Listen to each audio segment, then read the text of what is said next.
Hello everyone, क्या हाल चाल है। मेरा नाम है जतिन खत्री और आप सबका स्वागत है आपके अपने चैनल ईशान डिज़ाइंस में। तो बहुत दिनों बाद एक छोटा सा वीडियो लेके आया हूँ। ये वीडियो खाली इन्फॉर्मेशन के लिए है कि अगर आपका घर में कंस्ट्रक्शन चल रहा है तो आपको जो मटेरियल यूज़ करना है, मटेरियल में क्वालिटी किस तरह से डिसाइड होगी। और जैसे यहाँ कंस्ट्रक्शन जो चल रहा है वो अंडरग्राउंड की ये छत कंप्लीट हो गई है। अब इसके ऊपर जो ग्राउंड फ्लोर बनता है, ग्राउंड फ्लोर के अंदर दीवारें बना रहे हैं हम। तब इसमें समस्या क्या आ रही है, पहले मैं वो आपको समझा देता हूँ, फिर अपन इस मटेरियल की क्वालिटी भी डिस्कशन करेंगे किस तरह से इसकी क्वालिटी है। तो पहले मैं बताऊँ, जैसे वो रोड है, रोड से ही है अंडरग्राउंड की छत भर दी हमने यहाँ पे। अब यहाँ क्या हो रहा है कि अंडरग्राउंड की हाइट है रोड से 8.5 फीट ऊपर। मतलब अगर आप रोड पे खड़े होकर देखेंगे तो अंडरग्राउंड 8.5 फीट ज़मीन से ऊपर है। तो अब हम ज़मीन से काफ़ी ऊपर आ गए। तो एक बार जब ऊपर आ गए तो यहाँ पड़ोसी की जो दीवारें हैं वो क्या थी, कुछ अंदर दबी हुई है, थोड़ी बाहर आई हुई है, फिर वो थोड़ी अंदर गई हुई है। पीछे से दीवार बनी हुई नहीं थी, इनको दीवार बना के दी, फिर हमने अपनी दीवार बनाई। यहाँ पे पड़ोसी ने एक बीम अपना अंदर डाल दिया। तो जो आरसीसी का कंस्ट्रक्शन था वो थोड़ा चिपक के दीवारें होती है, उसमें थोड़ी समस्या आती है। तो उस वजह से क्या होता है, यहाँ अड़ोस पड़ोस की दीवारें अंदर घुसी हुई है। तो हमने यहाँ एडजस्टमेंट ये किया, जहाँ तोड़ने जैसी पॉसिबिलिटी थी वहाँ से तोड़ दिया, नहीं तोड़ने जैसी स्थिति थी वहाँ पे हमने उसको कंटिन्यू रखा। जैसे यहाँ ये स्थिति पुरानी वाले में थे, पुराना एरिया तोड़ दिया, वहाँ ऊपर कॉलम वगैरह थे, जहाँ टूट सकते थे वहाँ तोड़ दिया, नहीं टूट सकता था उसको रख दिया। जैसे ये पुरानी दीवार यहाँ हम तोड़ सकते थे, हमने पूरा पूरा तोड़ दिया इसको। तो विथ पूरा तोड़ फोड़ चलने के साथ में पुराना माल निकलता जा रहा है, नया माल आता जा रहा है, तो दोनों मिक्स में काम चल रहा है। इस वजह से क्या हो रहा है कि पुराना मिक्स वगैरह माल खराब हो रहा है।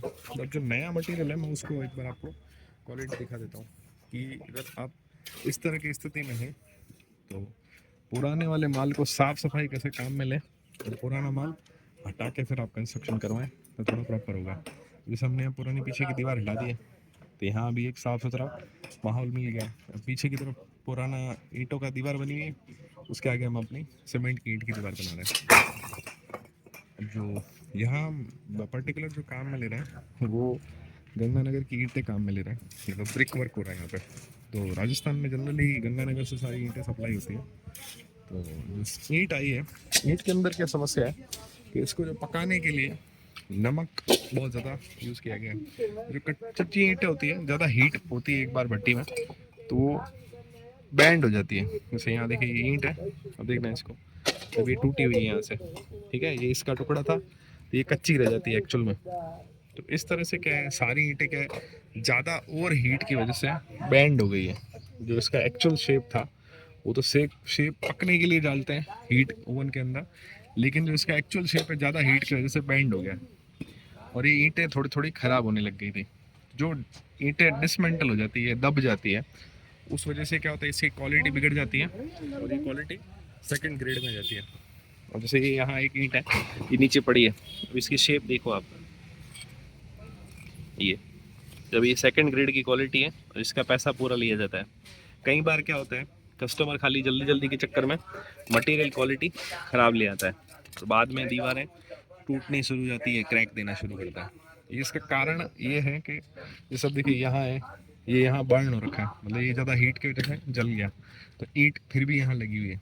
अब ये क्या है, जल्दी की वजह से बारिश आने वाली थी तो बारिश में ईंटें के भट्टे बंद हो जाते हैं, तो उस वजह से जो माल है जल्दी में लेके आ गए, थोड़ा सा ध्यान नहीं रहा इनको और ये मटेरियल सारा ख़राब हो गया। अब A1 क्वालिटी की ईंट है, ये नहीं है। तो जो ब्रिक वर्क यहाँ हो रहा है वो एक नॉमिनल क्वालिटी की ईंट के साथ हो रहा है। तो इस चीज़ का हमें ध्यान रखना पड़ता है। अगली बार आप अपने घर में काम करवाएं तो जल्दबाजी ना करें, कंस्ट्रक्शन की क्वालिटी और समय को लेके पूरा टाइम दें, तब आपका काम थोड़ा फटाफट होगा और अच्छा होगा।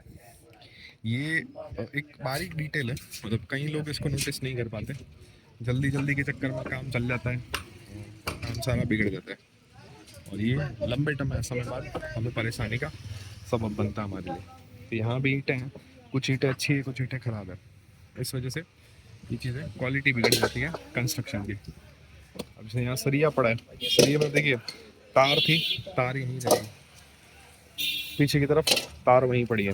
अब ये सारी बेंडिंग तार ख़राब हो चुकी है जंग लगने की वजह से। अब अगर इसको यूज़ करेंगे तो कंस्ट्रक्शन के अंदर पुअर रिजल्ट आएगा।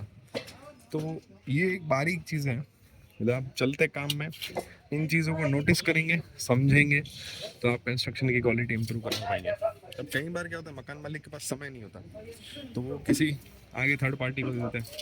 थर्ड पार्टी आके अवेयर करके जाती है कि भैया ये गलत हो रहा है, गलत हो रहा है, गलत हो रहा है। अब जैसे मुझे भी है, मैंने 2 बार अवेयर किया इनको। अब ये किसी और पे थोप के यहाँ से निकल गए। अब यहाँ साइट अभी पड़ी खाली, मकान मालिक है नहीं, कंस्ट्रक्शन पे लेबर यहाँ बैठी है। अब इनको मैं समझाने के लिए मकान मालिक को पहले बुलाना पड़ेगा, वो अपने ठेकेदार को समझाएंगे, ठेकेदार मिस्त्री को समझाएगा, फिर जाके ये काम क्लियर होता है। एक स्टेप बड़ा लंबा प्रोसेस आ जाता है, और क्योंकि पैसे मकान मालिक देता है, बात सब मकान मालिक की ज़्यादा सुनते हैं और ठेकेदार के कैसे और मिस्त्री कुछ सुनते नहीं हैं। तो इसके लिए एक्स्ट्रा लेबर भी चाहिए, एफर्ट भी लगते हैं, तो वो चीज़ बड़ी लेंदी प्रोसेस में और ख़राब स्थिति में चली जाती है। तो ये स्थिति ज़्यादा अच्छी रहेगी कि आप थोड़ा सा ध्यान दें और समय की जल्दी ना करें। 6 महीने बाद अगर आपका मकान बना तो आपको नुकसान नहीं होगा, लेकिन इस तरह से बन गया तो पक्का नुकसान हो जाएगा, जो कि घर के लिए बहुत ज़्यादा ख़राब चीज़ है। तो जो चीज़ सिंपल मैं आपको समझाना चाह रहा था, मुझे लगता है आपको चीज़ समझ में आई होगी कि कंस्ट्रक्शन में जल्दबाजी से रिजल्ट नहीं आते। आपको समय देना पड़ेगा। मकान बनता है, धीमे धीमे बनता है, और जीवन में एक बार ही सब लोग मकान बना पाते हैं। तो जिसकी कंस्ट्रक्शन क्वालिटी है वो ज़्यादा अच्छी बनाए, समय दे के बनाए, तो चीज़ का आनंद आएगा। तो जब बनेगा, रिजल्ट आएगा, बन के जब पक्के रहेगी छतें, तब उसका रहने में आपको मज़ा आएगा। यदि फिर जल्दी करना है, खाली बस कंस्ट्रक्शन ही करवाना है, तो इससे अच्छा आप ना करवाएं, मेरी यही सलाह रहेगी। अब देखिए इसका अभी करंट साइड का क्या होना है, इसके लिए तो मैं मकान मालिक से बात करने के लिए रुका हूँ। तब तक मैंने कहा वो आ जाए, तब मैंने आपको जानकारी देके अपडेट कर देता हूँ। तो उम्मीद करता हूँ ये जानकारी आपको काफ़ी काम आई होगी। आप अपने घर के कंस्ट्रक्शन में इस जानकारी का इस्तेमाल करेंगे और जो रिज़ल्ट आपको मिलेगा वो काफ़ी अच्छा रहेगा। तो बेहतर ये होगा कि आप थोड़ा सा पॉइंट का ध्यान रखते रहें और समय समय पे चलते रहें, टाइम टू टाइम सही तरीके से। जब आपका माइंड सेट क्लियर हो तभी उस चीज़ में आगे बढ़े, नहीं तो नहीं बढ़े। और इसके अलावा अगर आप सीमेंट सरिया कुछ परचेस करना चाहते हैं तो उसकी लिंक मैं डिस्क्रिप्शन में अंदर प्रोवाइड करवा दूंगा, वहाँ जाके उसको परचेस कर सकते हैं। इसके अलावा पैसा इसके लिए किसी को नहीं देना है आपको, सारी सलाह फ्री है। और इसके अलावा चैनल को सब्सक्राइब करके बेल आइकन दबा दें। कुछ दिनों बाद अभी लगातार वीडियो आने शुरू हो जाएंगे वापस, और मैं सीमेंट को रिलेटेड लेके काफ़ी सारे वीडियोस अब बनाने वाला हूँ, क्योंकि मेरे पास बहुत इंक्वायरी आती है, मैं समय नहीं दे पाता, इस वजह से भी काफ़ी सारे डिस्टर्ब चल रहा है। तो मैं वापस अब सीमेंट के वीडियोस बनाने शुरू करूँगा, तो उम्मीद रहेगी कि आप हमेशा सब्सक्राइब करके रखेंगे। तो बेल आइकन को दबा दें ताकि कोई वीडियो आएगा तो आपको उसका नोटिफिकेशन मिल जाएगा। तो मिलते हैं दोस्तों अगले वीडियो में, तब तक के लिए चैनल के दूसरे वीडियोस को ज़रूर चेक करें।